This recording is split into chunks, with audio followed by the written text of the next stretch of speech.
Your thyroid controls so many aspects of your life, and it controls like your hormones. It controls like pretty much like how curly your hair is. Like it's crazy. The first time I met with that functional medicine practitioner, we were talking about the mold exposure. He was like, when your body is exposed to mold and your hormones are really impacted by that, and so all of a sudden the mold is like disrupting your hormones in a way that's like you're trying to balance a tray of wine glasses in the middle of a tornado, in the middle of a hurricane. So the apartment that I was living in that had the molded out sink really affected me, and that was the start of it. But then a few years later, I was working at Starbucks, and I learned this after the fact. But while I was working there, my mental health was like on a crazy decline.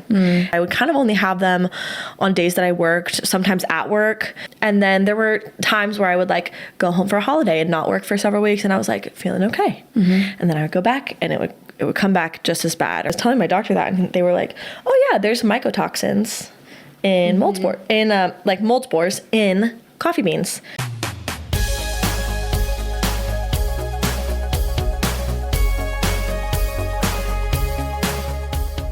Hey Voxstar, and welcome to From Singer to Artist. I'm Lara Chapman, award-winning singer and songwriter turned viral vocal coach and the host of this show. At VoxTape Studios, we help singers from all over the world level up their voices by teaching them the 3 fundamental skills all singers need: technique, awareness, and artistry. Whether you're looking to go pro or just develop your voice for fun, my team and I are here to help. Check the link in the description to book your first session or grab some of our other resources. Alrighty, are you ready? Let's get started.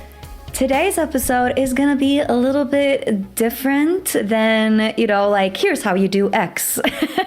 Today we're going to talk about chronic illness and how that affects your singing as a performer or as somebody who just enjoys singing. And I have Coach Bri and Coach Kate here with me today, both unfortunately suffering from chronic illness. I'm so sorry. I don't know everything, and I have not lived all of the experiences, which makes me so grateful to have a team of coaches that has different experiences and different bodies, different voices, and all of the above, so that, everybody can share their experiences and make you feel like, hey, what you're going through, you're not the only one, and it's okay. And here are things that we can do to help you work through this, or how you can yourself work through it. So with chronic illness, as somebody who does not suffer from chronic illness, can you explain to me maybe a little bit more, like, what does that mean, having a chronic illness? Yeah, chronic illness is pretty much, this is tricky. It's like kind of tricky to answer this question. I mean, in some ways, it's very self-explanatory. You're chronically sick. Yes. Right? But in other ways, it can mean so many different things in terms of what you're sick with. But usually people who are chronically ill have some sort of autoimmune problem where their immune system or their body is not functioning the way it is supposed to. So there are things we have to do where a lot of times your body might be attacking itself, whether it's like allergies, that can be a very like small kind of symptom, or big, or like I have psoriatic arthritis. So I have, my white blood cells think that my joints are bad. So it starts to attack my joints because it thinks it's bad. So then you have to like take medication to kind of help your chronic illness. Like I take a shot weekly. I give myself a shot every week. Oh, you do it yourself? I do it myself. Yeah. Wow. Yeah. Because I wouldn't have time to go all the way to a doctor. Yeah. And, so I learned how to, give myself an injection. And it's pretty common for people who have arthritis or psoriasis to have to get injections. But the shot will push down my immune system. So that way I stop attacking myself pretty much. And then it makes it a lot easier for me to get sick. I was just going to ask that because you're basically suppressing your immune system. 100%. Does that mean you are more likely to get sick than somebody who's not suppressing their immune system? Yes. Yeah. So a lot of times people who are chronically ill are not immunosuppressed because they're immunosuppressed, unless maybe you have cancer or something. But even then, like the immunosuppression is from chemotherapy, like destroying all of the good cells in your body along with the bad. You know? Like, a lot of times the reason that people are immunosuppressed is because they're taking drugs to help suppress their immune system so they can function. Yeah. Right.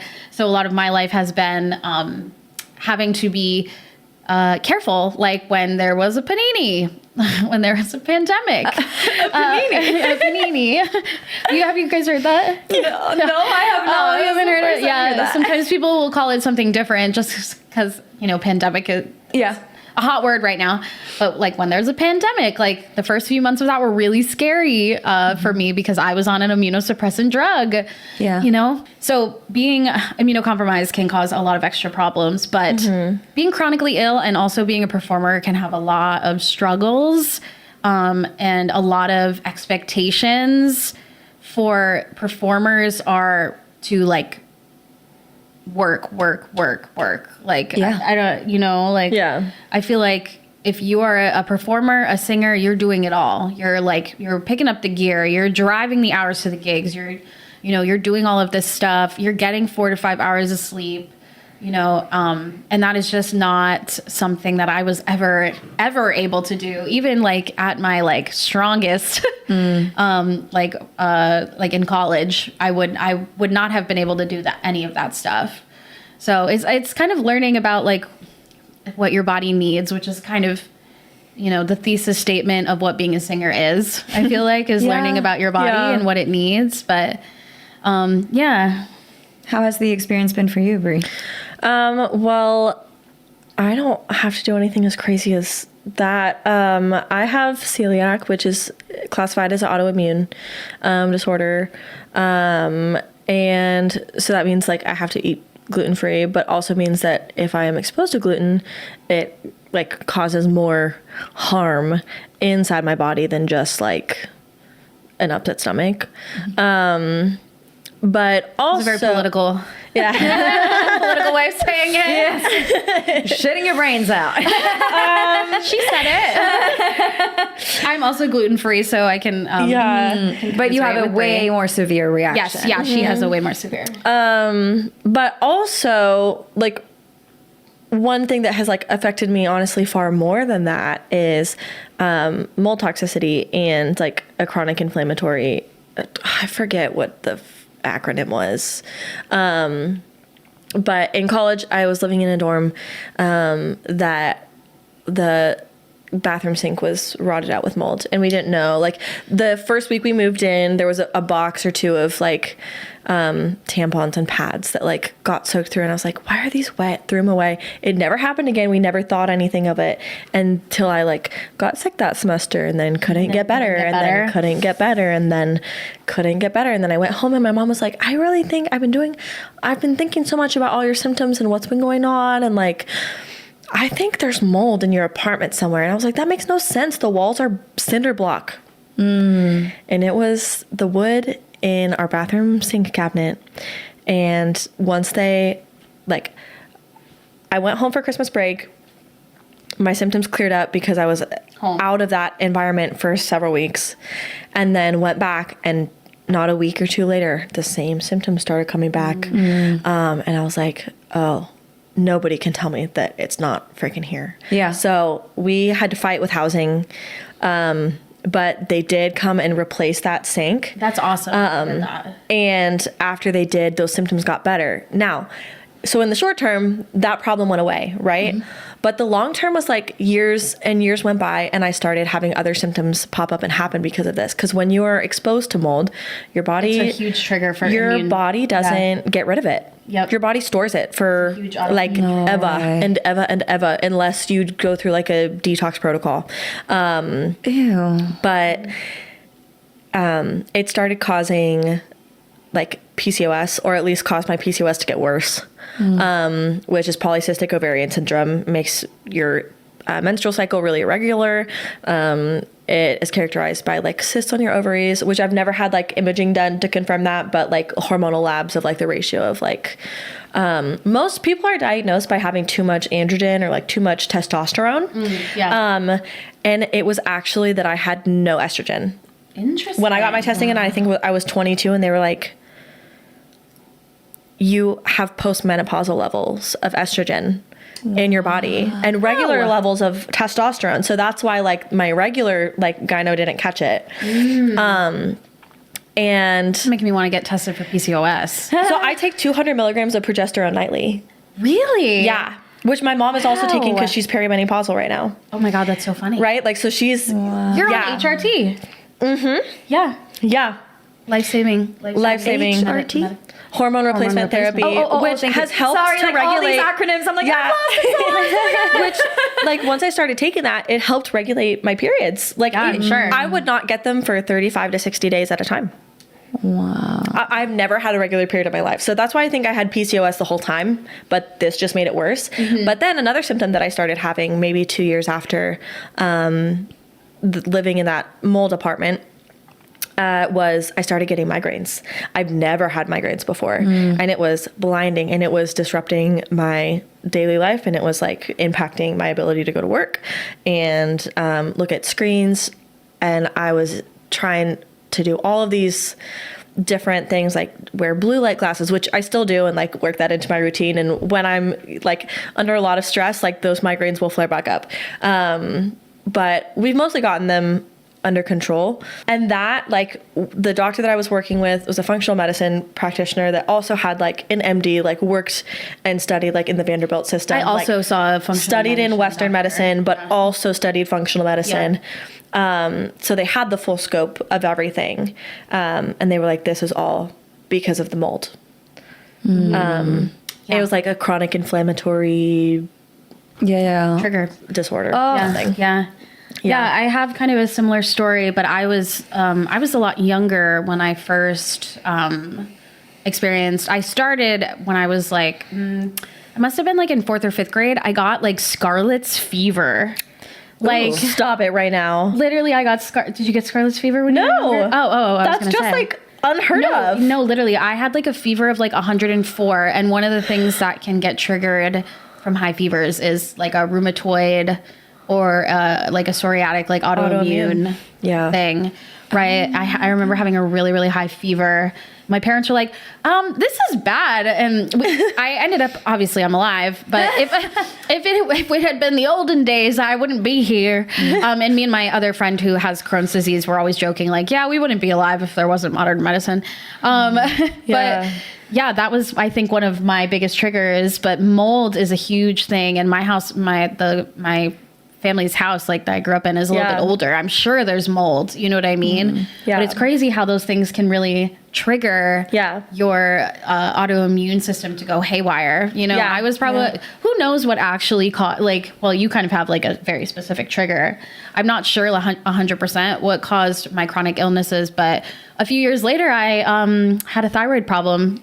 So I had my thyroid removed when I was like 17. You had it removed. That's insane. I didn't have, like, my problem was nowhere near that bad, but the mold also like caused I think hypothyroid. Yeah, you, Hashimoto's? No, not entirely. Like, just like not underperforming thyroid, but like not a full like autoimmune. Okay, yeah, disease, or at least not that I've been diagnosed. It's possible. Like I have other like weird unexplained symptoms sometimes. There's so many things, like your thyroid controls so many aspects of your life, and it controls like your hormones. It controls like pretty much like how curly your hair is. Like it's crazy. Which like how much also it controls. Like related to hormones. The first time I met with that functional medicine practitioner and we were talking about the mold exposure, he was like, yeah, so when your body is exposed to mold and your hormones are really impacted by that, and so all of a sudden the mold is like disrupting your hormones in a way that's like you're trying to balance a tray of wine glasses in the middle of a tornado in the middle of a hurricane.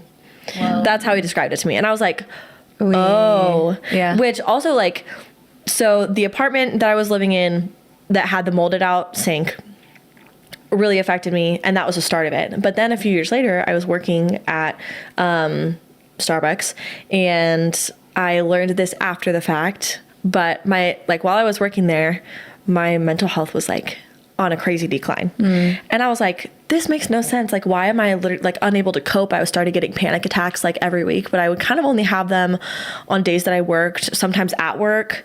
And then there were times where I would like go home for a holiday and not work for several weeks, and I was like feeling okay. And then I would go back and it would come back just as bad, or go on a vacation and feel good and like I could cope and like the world wasn't like I wasn't gonna die. Like then I go back to work, and when I finally transitioned away from that job, I was like, this feels more than I quit my job that I like didn't love, like in terms of like how much of a weight was lifted off my chest. And I was telling my doctor that, and they were like, oh yeah, there's mycotoxins in mold spores in coffee beans. Unless you very specifically buy like coffee beans Bulletproof Coffee is a brand that is really intentional and really, really holds their coffee to a high standard of like, there's not going to be any mold in that coffee. But most coffee does have mold in it. Yeah. Well, Little I don't drink amounts. coffee, but like when Grant like empties like the coffee, like the grounds, and then puts it White on our fuzzy stuff in compost there, pile, like it gets really moldy really fast. Not immediately, but like pretty quickly. You saying there's in just the like the grounds just have like suddenly just have mold in them? The pucks after they've been used, like the discard. Yeah. Oh, Yeah. really? The discard. I've never looked that Not like closely. immediately, but like after like a few days or something, you know, like it gets there really fast. But so it was like I was being microdosed with poison straight to my brain. Like every time I walked into that environment, see, like so hard because like you're like, and I had no idea. Crazy. No, I felt like I was going insane. Yeah. I was like, Being I need to chronically go ill to a is mental constantly hospital. thinking you're crazy. Like, which there's no shame in that, and like I'm sure it would have been helpful, but like. Yeah, I felt like I was going crazy and losing my especially mind. when you're talking to doctors and you're like, I am feeling this way, and they are saying that it sounds like you're a little anxious, or it sounds like you're a little, a little stressed out. Yeah. It's you've been reading too much things on the internet when people are like truly suffering these problems. You know what I mean? I mean, we're only like just now scratching the surface of like PCOS and like all things that women deal with every day, and their pain that they experience, but I think like some of the hardest things that I've had to deal with my chronic illness and performing is honestly school was like schooling is really hard when you are sick. Yeah. When I was doing my master's degree, I had just like started to fail a medication, and I was starting to feel my knees start to lock up, my hands started to lock up, my elbows. And I lived on the second floor of an apartment building, and I would have to climb the stairs. And it was like, honestly, the hardest thing I've ever done. Like to climb the stairs, it was crazy, and nobody else understood. My teachers didn't care. Not that they didn't care, but like, they're not in They your just body. couldn't understand. They can't always something fully hard understand. because you have two working legs. Right, exactly. And I'm on like 20 milligrams of prednisone, which can cause a whole other like big problem with your body. Your face like blows up like a balloon.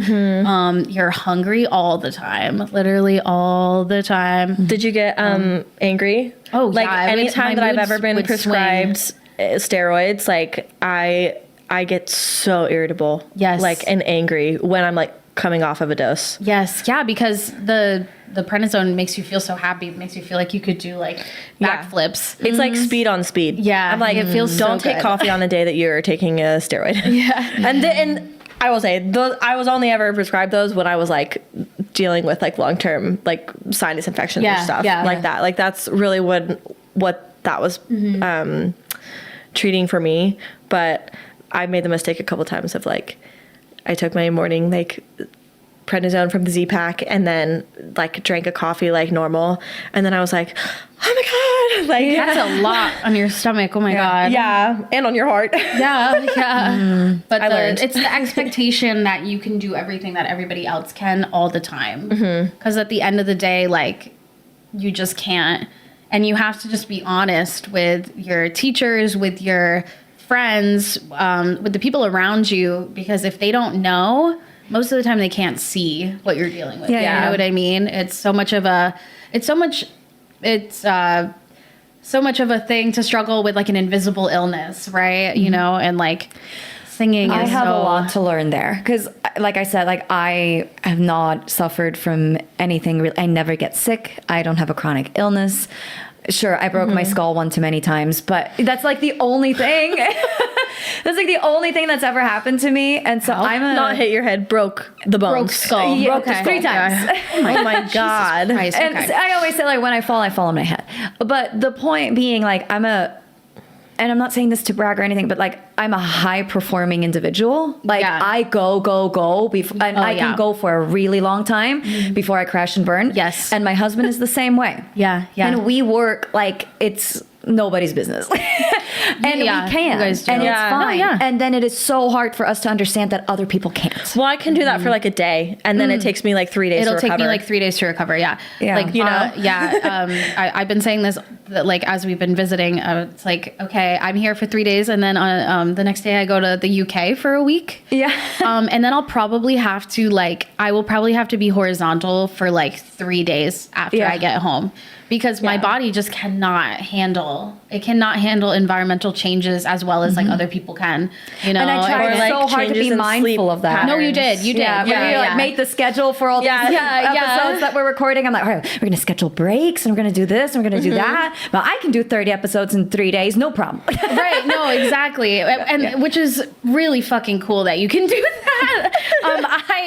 I simply could never do it. And it's kind of something that you kind of have to accept. And I talk to my therapist about this a lot. Like, there's just certain things and certain ways that I'm going to have to live my life, the rest of my life, because of this. Like, I'm going to have to, there's going to be ebbs and flows with chronic illness. You know, you can have really good times, and you can have not so good times where you can't climb the stairs, you know? Yeah. So you have to be really communicative. And I will say, like, most of my friends and professors in my master's program were very, very, very understanding of like all of the stuff I was going through. I would have to miss class if I had to go to the doctor. You know, I ended up in the hospital because my blood vessels were inflamed. Oh. Which is really bad. And I didn't know how bad it was until I went to urgent care, and they were like, you need to go to the emergency room right now, because if this reaches your organs, it can cause organ damage. And I was like, oh shit, bro. So we went to the hospital. Crazy. And I had really, really good people who were helping me there. But in undergrad, it was kind of hard, because I don't know if you remember the culture of Berkeley, but if you're not busy, you're not successful at Berkeley. And so it was like, if you're not going like 8 a.m. to 12 a.m. like every day, you might as well have failed. Yeah. God, You know? I'm tired just thinking about that. It was a lot, but that was kind of the culture. I think it's gotten a lot better from like the professors I've spoken to. But, you know, I would have to leave rehearsal at 10 p.m. if I was student teaching and waking up the next day at 6:45. Like, and people would get a little pissed at me about that. And I'd be like, bro, I gotta sleep. Like, Yeah. I will be sick and not be well. And then I can't even do this gig. Yeah. You know what I mean? And So would you say, like, as somebody who is suffering from a chronic illness, that it's important to just communicate with the people that you're working with, so that, you know, you can, because like, you can always make arrangements, you know? of course. Like, you can adjust the schedule. You can schedule more break, like whatever, right? Like, there's things you can do, but I think it's important for the other people to know what's going on, so we are not 100%. like, this Definitely. person's just lazy. Yes. 'Cause Yeah. that's not what's happening. Right. And that's never what's happening. But it's really important, like you said, to be really communicative and upfront about it. And also, if you're someone who is like chronically ill and like dealing with those things, if you're getting like bad responses from people, find different collaborators like that can understand you and respect you and what you're going through more, because there will always be people that refuse to get it, that refuse to yes. have compassion or empathy, and make accommodations because they don't get it. And like, whatever. There are just as many people who will and who do and who are in this industry and love this art and love this craft. And so find your people. Yeah. And I think about like Lady Gaga, who has fibromyalgia, which is just a chronic pain at all times, right? And like, she is obviously very successful. Yeah. You know, and so I definitely look up to her because of that. Like, she deals with constant pain, like all the time, like level 10 pain. She'll be on stage singing and she'll be in the worst pain of her life. You know, it's like, Oh my gosh. it's crazy to think that people are living like that every day. But like, listen, like it's how it is. There's a Broadway performer, Anna Villafane, I think so. She was in On Your Feet. She was Gloria Estefan. She had rheumatoid arthritis, and she did it. She danced. Yeah. And then she got her hip replacement like 3 years later. Oh, no. Yeah. And I got to meet her and talk to her, and she was really, really sweet. But it's just cool to see that you can do it. Yeah. Yeah, you can do it. And one of the other things I'll say is if you're not ready to tell people about like how you're feeling or how you're doing, that's okay too. Yeah. Like, you know what I mean? Like, I'm really open about it. I've been dealing with it for like 10 years. So I'm happy to talk to people and like, you know, let them talk about theirs. But if you're not like 100% ready to tell everybody about your chronic illness and you're a performer, it's okay. But just know that your life might be a little bit easier and you might feel a little bit more well-rested if you do. And hopefully supported. Yeah. Yes. Yeah. Yeah. Hopefully supported. But Or I'll come and get them. Kick some booty. Because I'm feeling good right now.